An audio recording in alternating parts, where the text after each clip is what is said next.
O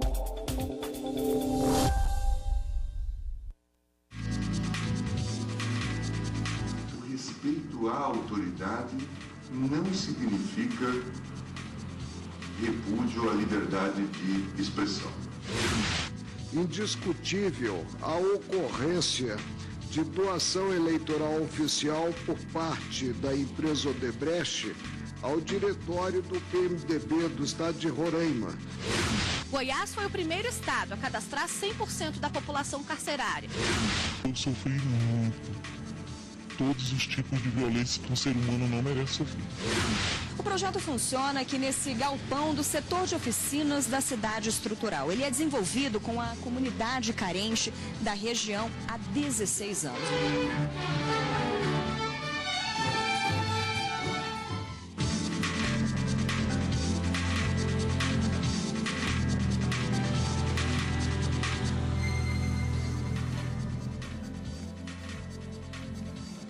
Boa tarde. Olá, boa tarde.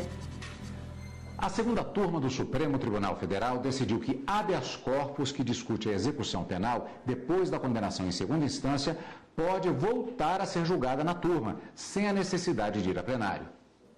Em fevereiro, os ministros da segunda turma tinham decidido enviar ao plenário 2 habeas corpus, ambos sobre o início da prisão depois da condenação em segunda instância.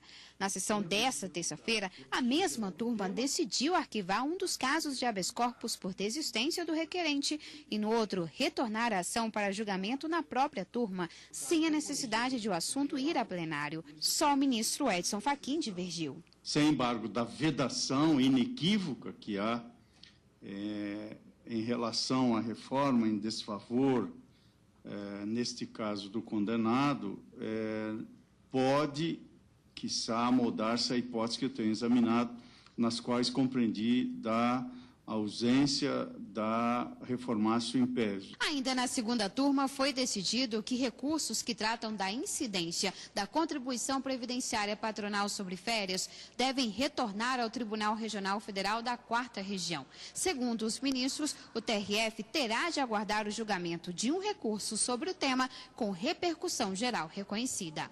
A segunda turma também decidiu por maioria negar habeas corpus de um civil condenado por desacatar um sargento do batalhão da Guarda Presidencial em Brasília. O respeito à autoridade não significa repúdio à liberdade de expressão. O próprio texto constitucional sugere que a liberdade é de se fazer, respeitar a dignidade, a intimidade, a privacidade, e isso precisa ficar muito claro. E claro, também esse princípio da autoridade. E a primeira turma do STF aprovou a denúncia contra o senador Romero Jucá, do MDB de Roraima, acusado de corrupção e lavagem de dinheiro. Com isso, ele passa a figurar como réu no Supremo. A Procuradoria-Geral da República acusa o senador Romero Jucá, do MDB de Roraima, de corrupção ativa e passiva, além de lavagem de dinheiro. O parlamentar teria recebido R$150 mil de propina da Odebrecht para atuar em favor da construtora na tramitação de 2 medidas provisórias. O dinheiro teria sido pago como doação oficial para a campanha do filho do senador, Rodrigo Jucá, candidato a vice-governador de Roraima nas eleições de 2014. Romero Jucá chamou em seu gabinete e pediu uma doação para a campanha do filho, Rodrigo Jucá, que estava na disputa em segundo turno. Iniciava a troca.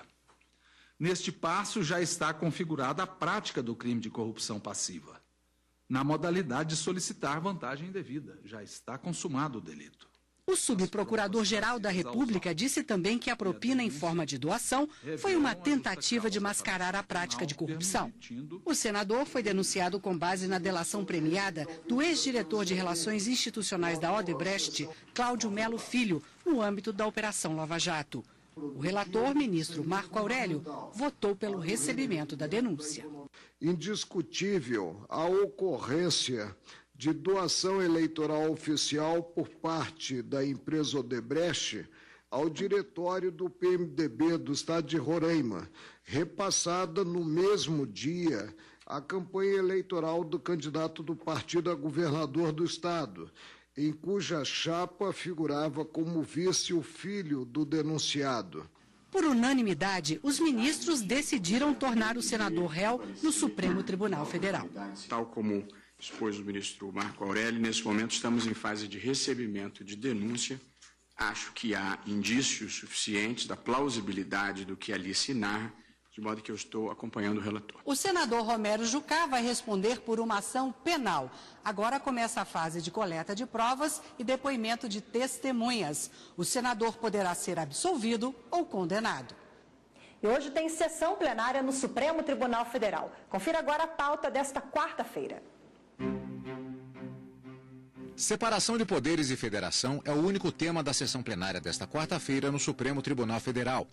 3 ações diretas de inconstitucionalidade devem ser julgadas em conjunto, tratando de contestação de medida provisória que alterou legislação do FGTS, exigindo o comparecimento pessoal do trabalhador para levantamento do Fundo de Garantia por Tempo de Serviço, restringindo o direito dos sindicatos e associações de representar seus filiados judicial e extrajudicialmente.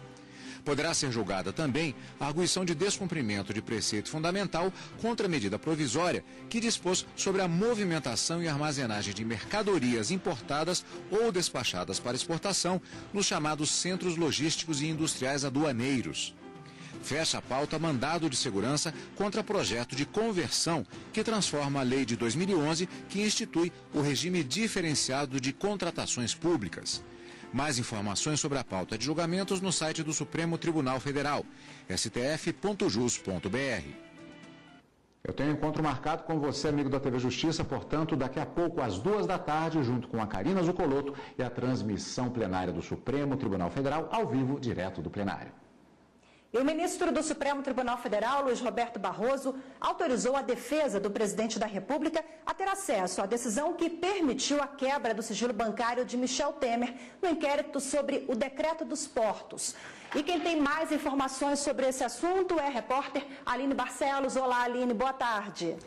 Boa tarde, Rafaela. Boa tarde a todos. No entanto, o ministro Luiz Roberto Barroso determinou que o acesso só será liberado depois que a prova decorrente das diligências sigilosas for publicada nos autos. Temer é investigado no inquérito que apura se houve pagamento de propina na edição do decreto dos portos. O inquérito é relatado pelo ministro Barroso e foi aberto em setembro do ano passado. No último dia 5, o ministro do STF autorizou a quebra do sigilo bancário de Temer. Após a decisão do ministro, a defesa do presidente pediu para ter acesso à decisão. Por meio de nota, a assessoria do presidente já informou que vai dar total acesso à imprensa referentes aos dados, aos extratos bancários de Temer. Voltamos ao estúdio. Obrigada pelas informações, Aline. E a Justiça de Goiás concluiu o cadastramento de detentos e foragidos no Banco Nacional de Monitoramento de Presos. O BNMP é o sistema desenvolvido pelo Conselho Nacional de Justiça para acompanhar a movimentação da população carcerária e de procurados no país. O Tribunal de Justiça goiano cadastrou 18 mil processos na plataforma digital. São 8 mil presos já condenados cumprindo pena, 1.300 que aguardam recurso e 7 mil detentos provisórios que ainda não foram condenados. Há ainda 1.600 pessoas em liberdade, cumprindo prisão domiciliar ou regime aberto. Goiás foi o primeiro estado a cadastrar 100% da população carcerária.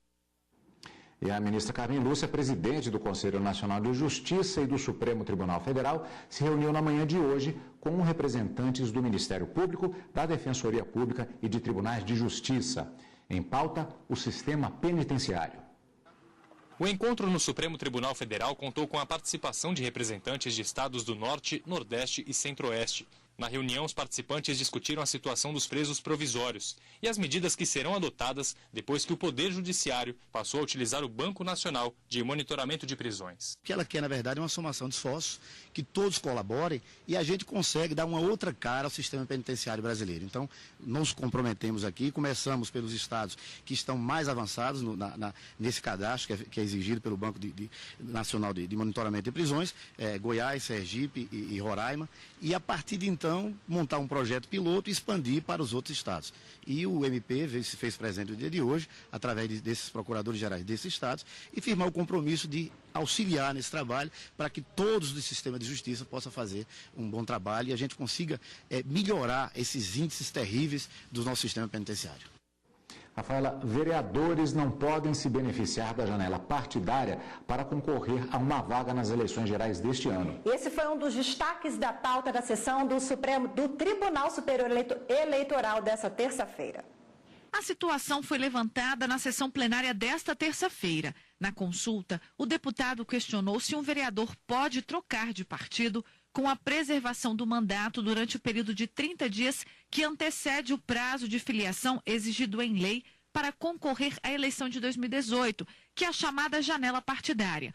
O relator da consulta, ministro Admar Gonzaga, afirmou que vereadores não podem ser beneficiados pela janela porque a lei determina que ela só abrange quem está próximo do fim do mandato, o que não é o caso de quem foi eleito em 2016. Nos estritos termos do artigo 22A, terceiro da Lei 9.096, considera-se justa causa a mudança de partido efetuada durante o período de 30 dias que antecede o prazo de filiação exigido em lei para concorrer à eleição majoritária ou proporcional ao término do mandato vigente. Já na sessão jurisdicional, o plenário do TSE não conheceu por unanimidade recurso do governador reeleito de Goiás, Marconi Perillo, contra decisão do ministro Admar Gonzaga, que manteve multas aplicadas ao político pelo Tribunal Regional Eleitoral de Goiás. As multas foram por conduta vedada a agente público e propaganda antecipada nas eleições gerais de 2014.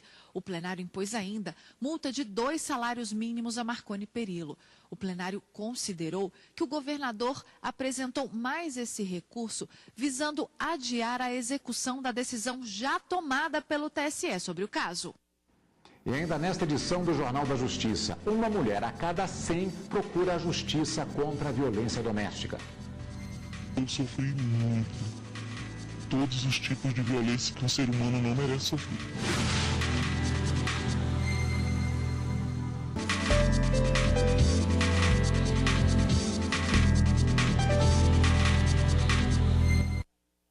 Uma paciente que perdeu a visão de um dos olhos após cirurgia de catarata vai receber R$25 mil de indenização por danos morais. A decisão foi tomada de forma unânime pela terceira turma do STJ ao negar recurso especial da clínica oftalmológica.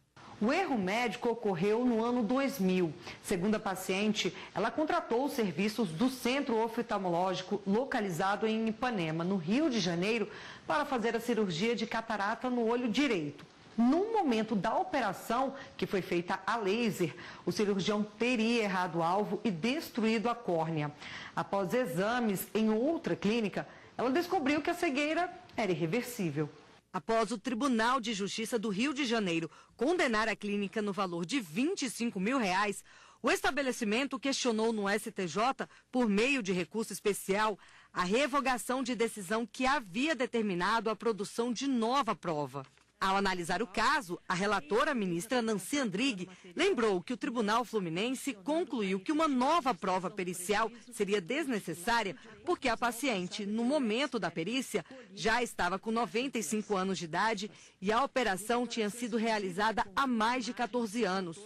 A ministra também ressaltou que o suposto resultado inconclusivo da perícia foi causado por omissão da clínica, que deixou de entregar todos os documentos referentes à cirurgia, em especial o prontuário médico da operação. O Conselho Nacional de Justiça divulgou um balanço sobre os casos de violência doméstica. Os números de ações assustam, quase 1,5 milhão. Foram 27 anos de agressões físicas e psicológicas. Ela era constantemente ameaçada de morte pelo ex-marido. Eu sofri muito. Todos os tipos de violência que um ser humano não merece sofrer. A realidade dela se mistura à de várias outras mulheres em todo o país. Segundo o levantamento do Conselho Nacional de Justiça, em 2017, tramitaram nas justiças estaduais mais de 1.200.000 processos de violência doméstica. Quase 400 mil novos casos, 16% a mais do que registrado em 2016. Ao longo de todo o ano passado, o Judiciário recebeu 8 casos por dia de feminicídio. 2.795 processos de assassinato de mulheres chegaram aos fóruns do país. Quase metade deles no Tribunal de Justiça do Rio Grande do Norte. O programa Justiça pela Paz em Casa teve bons resultados em 2017. Em 3 semanas de trabalho intensivo para julgar ações de violência contra a mulher, foram proferidas mais de 40 mil sentenças e concedidas quase 25 mil medidas protetivas. E quem recebe atendimento judicial agora vive para se reencontrar como uma mulher de direitos. Eu fugi para nunca mais voltar. E é isso que eu digo hoje, todos os dias para mim. Eu não posso voltar para aquela vida. Eu tenho que viver a minha vida e ser feliz. Eu estou me empoderando de liberdade.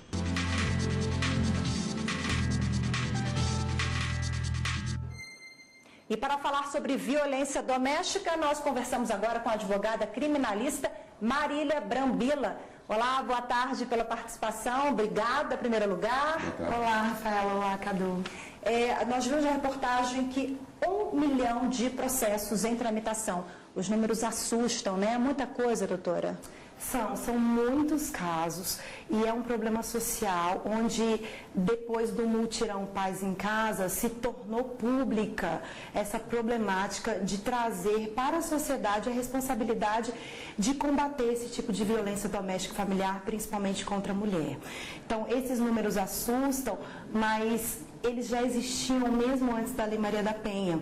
Então, hoje eles são mais esclarecidos. O que vem acontecendo? A sociedade está tomando para si essa responsabilidade de resolver esse problema. Muitas vezes se interpreta que esses dados que apontam o aumento, no caso da violência contra a mulher, por exemplo, se diz que a violência está aumentando. Essa violência, ela aumenta ou é a sociedade, como a senhora disse, que está se tornando mais esclarecida e as mulheres estão mais corajosas para denunciar as violências que já existiam? Sim, Cadu. Se você observar as estatísticas de 2001, antes da Lei Maria da Penha, os números não aumentaram.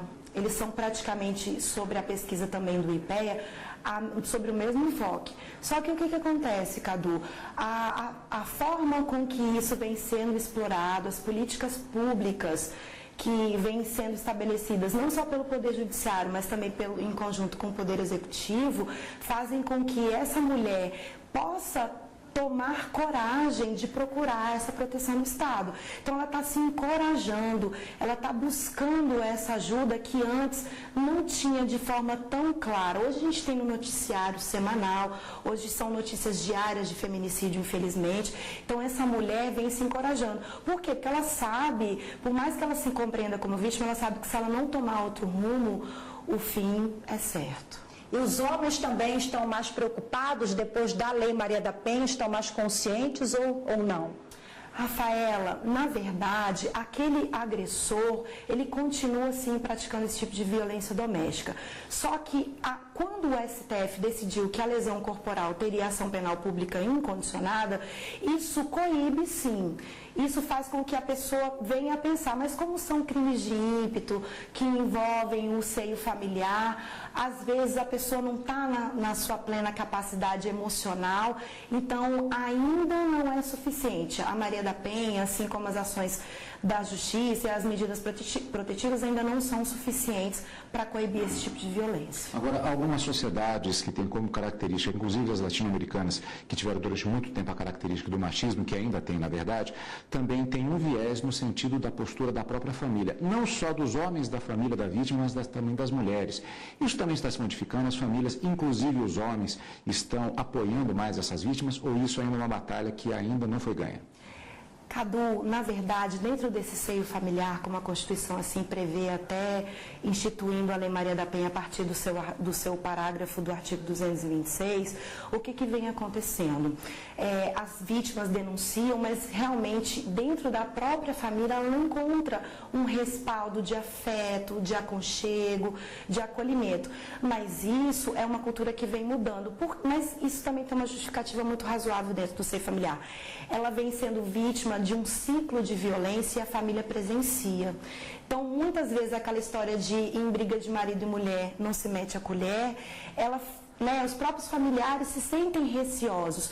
E não deve ser, tem que apoiar essa mulher, né? A gente precisa acabar com essa cultura de que a mulher tem que ser vulnerável e vítima desse sofrimento, desse tipo de forma de violência. Agora, rapidamente, o número de varas especializadas Esse número cresceu também, se é positivo? Na verdade, é enxugar gelo, né? Foi a mesma coisa que aconteceu com o juizado especial. Então, você criou em 95 varas especializadas para crimes de menor potencial ofensivo e não resolveu o problema. Então, o que acontece? A minha sugestão e até o que nós estudiosos vimos em relação a esse caso é que precisamos sensibilizar a todos os operadores do direito para a aplicação da lei. Então, no dia que o juiz, o promotor, o advogado que acompanha a vítima e o advogado do agressor tiverem a sensibilidade de todos, tiverem a sensibilidade de proteger aquela mulher e também proteger os direitos do agressor, eu acho que a gente vai conseguir coibir. Maravilha, obrigada pela participação mais uma vez. Mais uma vez, obrigado também. Rafaela, obrigada, Cadu, parabéns pelo programa. Muito obrigado. O Dia da Mulher foi essa semana, mas na verdade o Dia da Mulher é todos os dias. Os dias de combate à violência e pela igualdade deve ser comemorado todo santo dia. Muito obrigado pela participação. E ainda nesta edição do Jornal da Justiça, projeto leva música a crianças e adolescentes carentes no Distrito Federal. O projeto funciona aqui nesse galpão do setor de oficinas da cidade estrutural. Ele é desenvolvido com a comunidade carente da região há 16 anos.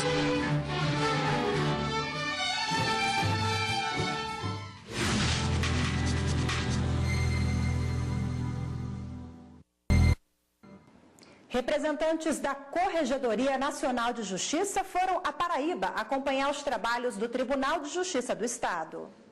Desembargadores, juízes e representantes de classes e órgãos receberam a visita da Corregedoria Nacional de Justiça. O Poder Judiciário da Paraíba é a 15ª unidade que está sendo visitada. A medida visa aprimorar os serviços judiciários, apurando o seu funcionamento.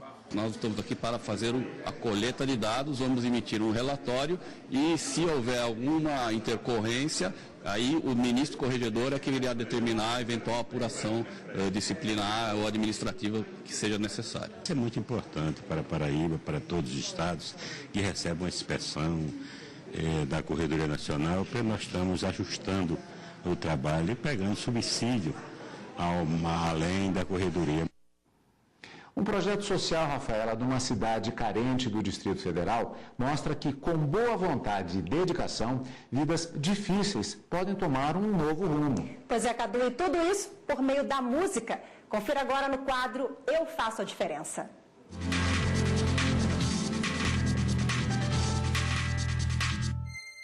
O som encanta.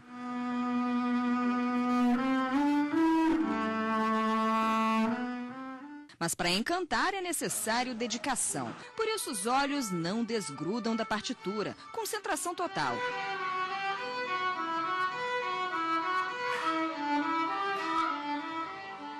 Os instrumentos clássicos se misturam com um ritmo bem brasileiro, o baião.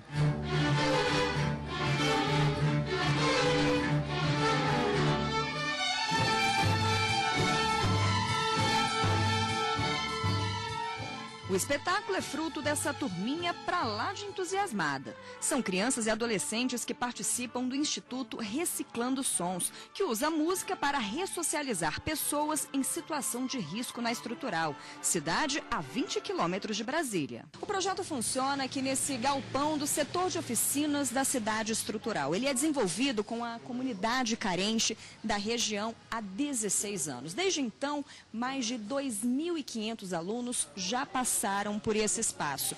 A Késia, que hoje ela é assistente social e vice-presidente desse instituto, também começou aqui bem no início, há 14 anos, né, Késia? Você veio para cá para ser atendida e como é que foi esse desenvolvimento aqui dentro?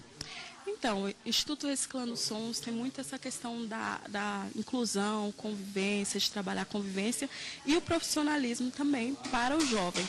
Eu comecei estudando música, canto coral, e aí eu fui aprofundando nos estudos aqui dentro da instituição, nos estudos de violino, e vi que era uma grande oportunidade também para que eu pudesse me conectar mais com a minha comunidade. Eu comecei aqui desde 2008, atualmente eu curso a UNB, faço licenciatura em música. E tudo que eu aprendi aqui, o que eu continuo aprendendo, eu replico. Além das aulas de canto, os alunos também podem aprender a tocar violoncelo,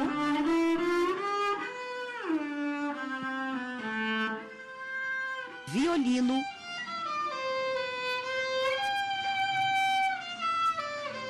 e viola clássica.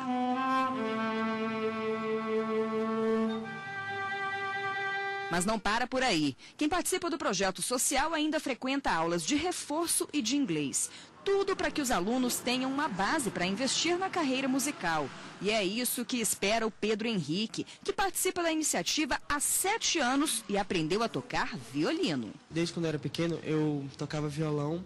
Aí eu acabei vindo para cá, gostando de violino, comecei a estudar e virou uma paixão para mim. Hoje o Instituto tem 150 alunos. A maioria não tinha a mínima noção do que é música clássica até conhecer o projeto. Valéria é uma delas. Só havia visto um violino pela internet. Eu mudei por causa desse projeto e as outras pessoas também mudaram por causa de mim.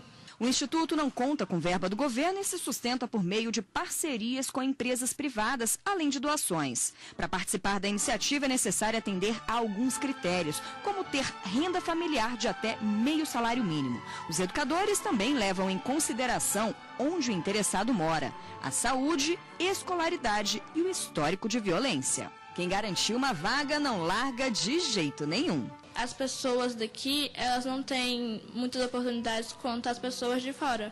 Então, esse projeto abre muitas portas pra gente. Eu tenho gratidão e muita alegria por estar aqui com eles.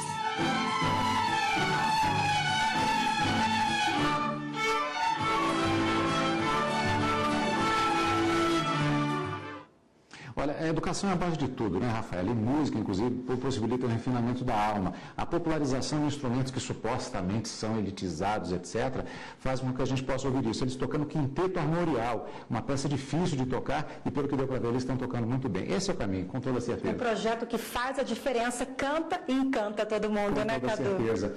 E a gente quer que você tenha a possibilidade também de produzir para a TV Justiça. O Jornal da Justiça quer mostrar vídeos de todos os cantos do Brasil. Então, grave uma história legal no seu celular e mande pra gente.